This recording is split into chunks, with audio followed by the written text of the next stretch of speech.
मागच्या भागामध्ये आपण पेशीमधलं बाहेरचं पटल, ज्याला आपण पेशी पटल असं म्हणतो, हे बघितलं की जे प्राणी पेशीमध्ये आपल्याला बघायला मिळतं. वनस्पती पेशीमध्ये पेशी पटल आहेच, पण त्याच्यावर अजून एक आवरण येतं ज्याला आपण पेशी भित्तिका असं म्हटलेलं होतं आणि त्या ह्याच्यामधला फरक आपण घेतलेला होता. त्याच्या पुढचा भाग आता आपल्याला इथं बघायचा आहे. जेव्हा आपण कांद्याच्या पापुद्राच्या मधल्या पेशींचं निरीक्षण केलेलं होतं तेव्हा 3 ठळक भाग आपल्याला दिसत होते. त्याच्यापेक्षा बाहेरचं पटल ज्याला पेशी पटल आपण म्हटलं, त्यानंतर मधला ठळक भाग जो गडद रंगाचा दिसणारा साधारण पेशीमधला भाग असतो ज्याला आपण पेशी केंद्र म्हणतो, हा भाग, आणि तिसरा भाग आपण घेतलेला की जो पटल आणि केंद्रक यांच्यामध्ये पसरलेला भाग आहे ज्याला पेशी द्रव असं म्हटलं जातं. मग आज आपल्याला याच्या मधल्या भागाची माहिती मिळवायची आहे आणि तो मधला भाग येतो पेशी केंद्र, ज्याला न्यूक्लियस असं म्हटलं जातं. इथं आपण तक्ता घेतला आहे. हा तक्ता प्राणीपेशीचा असणारा तक्ता आहे आणि या प्राणीपेशीमध्ये आपल्याला पेशी केंद्र हे स्पष्ट बघायला मिळतं. आता पेशी केंद्र जर आपल्याला सूक्ष्मदर्शक यंत्राखाली बघायचं असेल तर आपण बघू शकतो.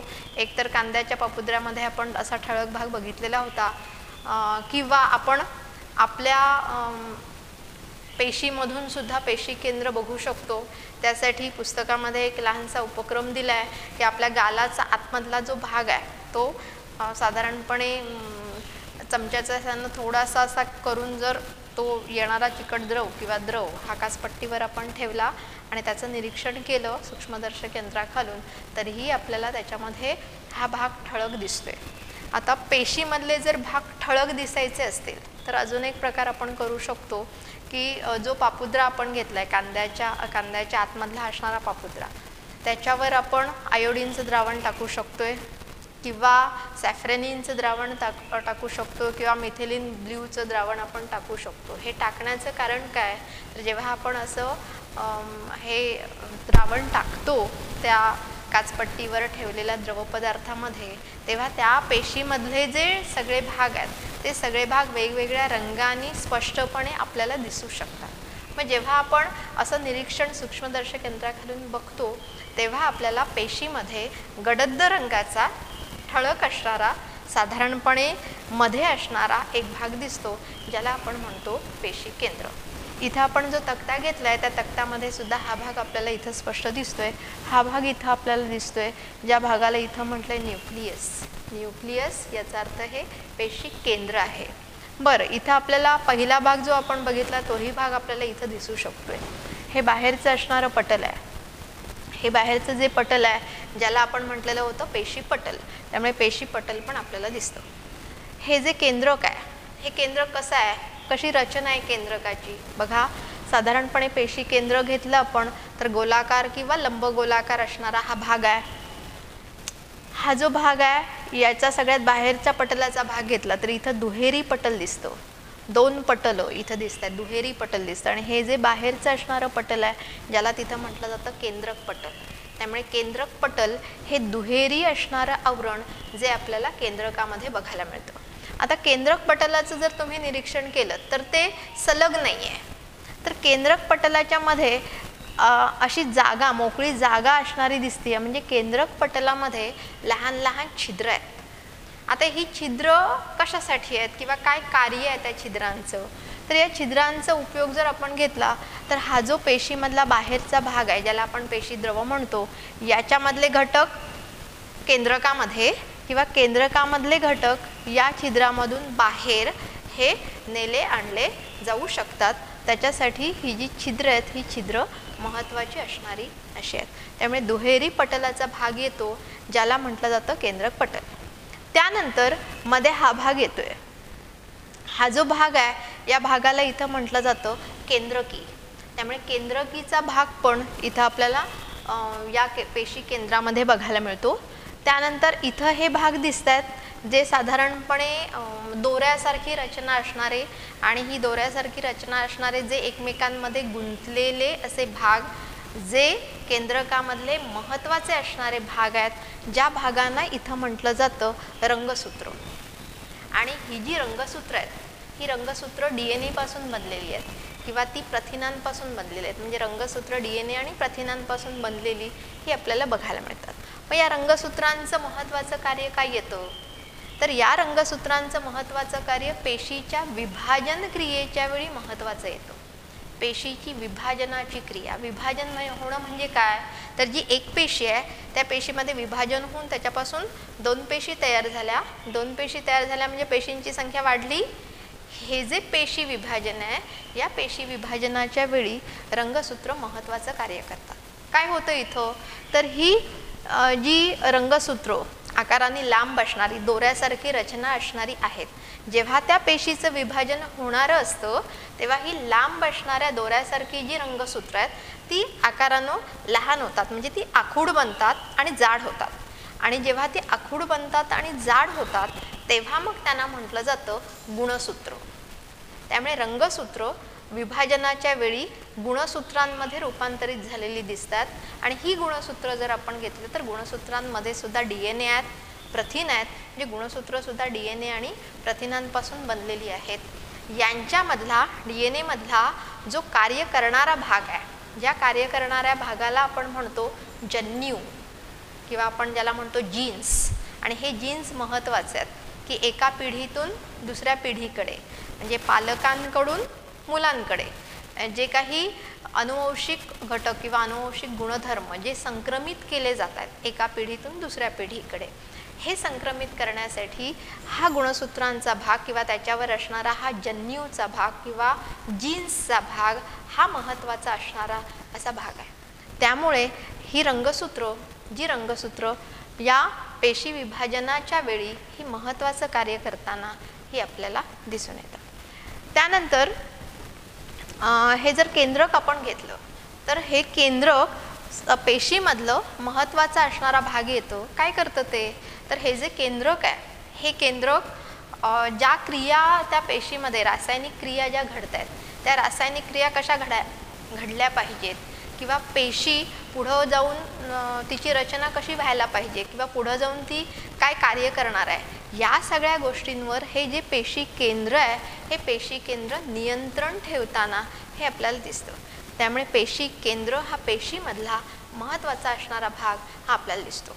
आता या पेशी केंद्रामध्ये सुद्धा ही आपण प्राणीपेशी घेतली आहे, समजा वनस्पती पेशी पण अशी आपण घेतली तर दोघांमध्ये पुन्हा फरक आहे. हा मध्ये भाग दिसतोय वनस्पती पेशीमध्ये, प्राणी पेशीमध्ये, पण वनस्पती पेशी जर आपण घेतली तर वनस्पती पेशीमध्ये हा केंद्रकाचा भाग या पेशी पटलाकडे सरकलेला दिसतोय, कारण तिथं रिक्तिका थोडीशी मोठी येते त्यामुळे हा भाग थोडासा कडेला सरकलेला दिसतोय. त्यामुळे हा पण फरक आपल्याला इथं दिसून येतो. त्यानंतर सजीवांमध्ये, सगळ्या सजीवांचा जेव्हा आपण विचार करतो तेव्हा त्या सगळ्या सजीवांमध्ये या पेशी केंद्रकावरून पुन्हा पेशींचे दोन प्रकार पडतात.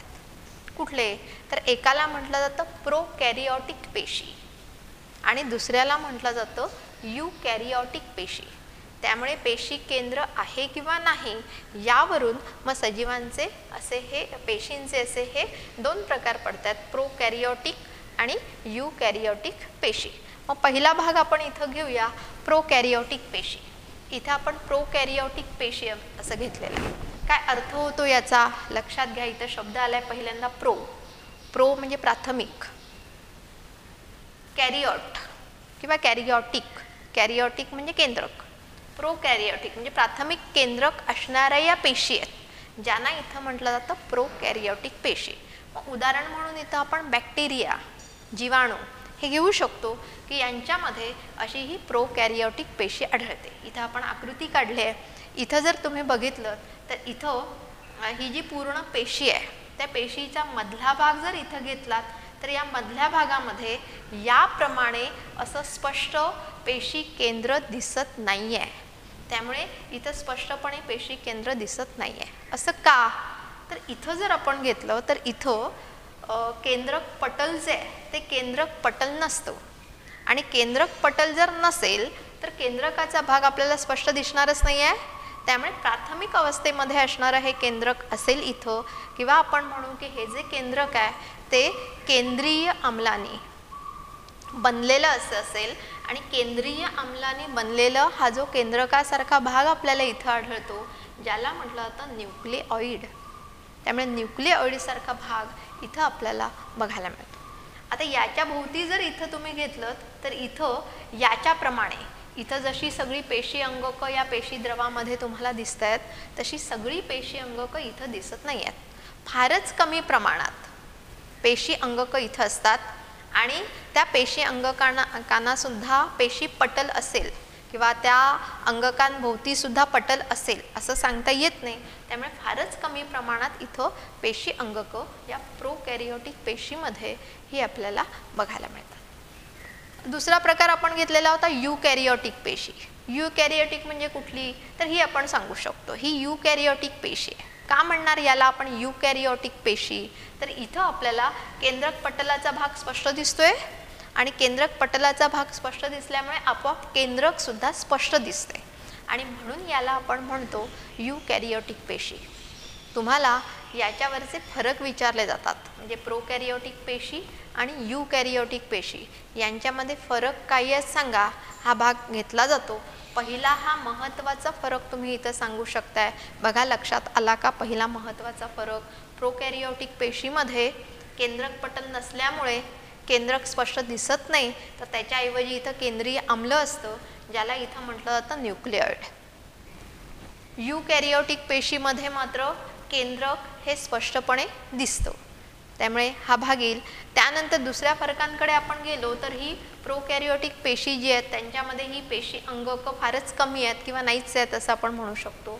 यूकॅरियोटिक पेशीमध्ये मात्र पेशी अंगकं स्पष्टपणे आहेत ज्यांना पटल असलेलं पण आपल्याला आपल्याला बघायला मिळतं.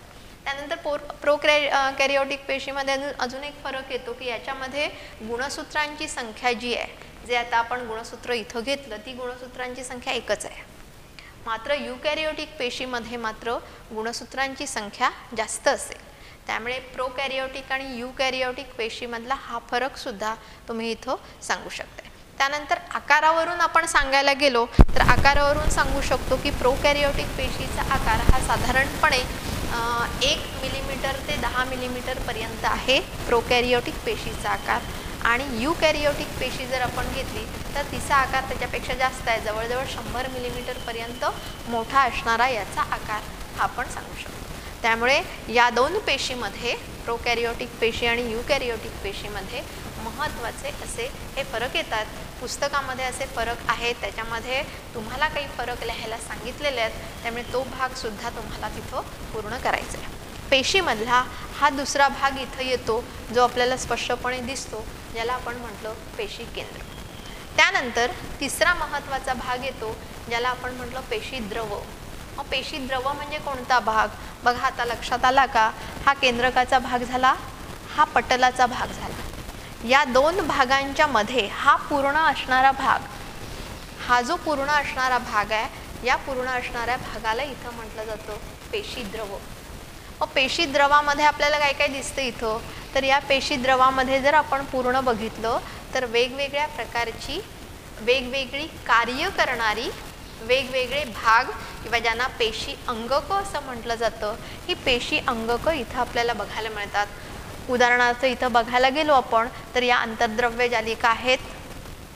हे गॉल्गी कॉम्प्लेक्सचे भाग इथं बघायला मिळतात. रिक्तिकेचा भाग इथं बघायला मिळतो.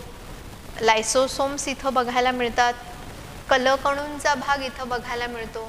त्यामुळे पेशी द्रवामध्ये असे वेगवेगळे असणारे भाग हे आपल्याला बघायला मिळतात. मग हे जे पेशी द्रव आहे हे पेशी द्रव बनतं कोणाकोणापासून तर या पेशी द्रवामध्ये अमिनो आम्ल असतं याच्यामध्ये जीवनसत्व येतात किंवा यांच्यामध्ये ग्लुकोजसारखे घटकसुद्धा येतात.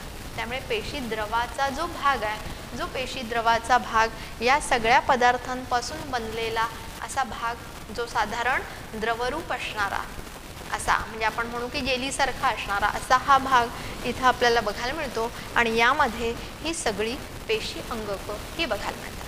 त्यामुळे पुढचा जो भाग आपल्याला बघायचा आहे तो भाग या पेशी अंगकांचा असणारा भाग बघायचा आहे. प्रत्येक पेशी अंगक आपल्याला घ्यायचं आहे आणि त्या प्रत्येक पेशी अंगकाची रचना कशी आहे आणि प्रत्येक पेशी अंगकाचं कार्य काय चालतं हा भाग पुढे येणार आहे. तो बघूया आपण पुढच्या तासाला.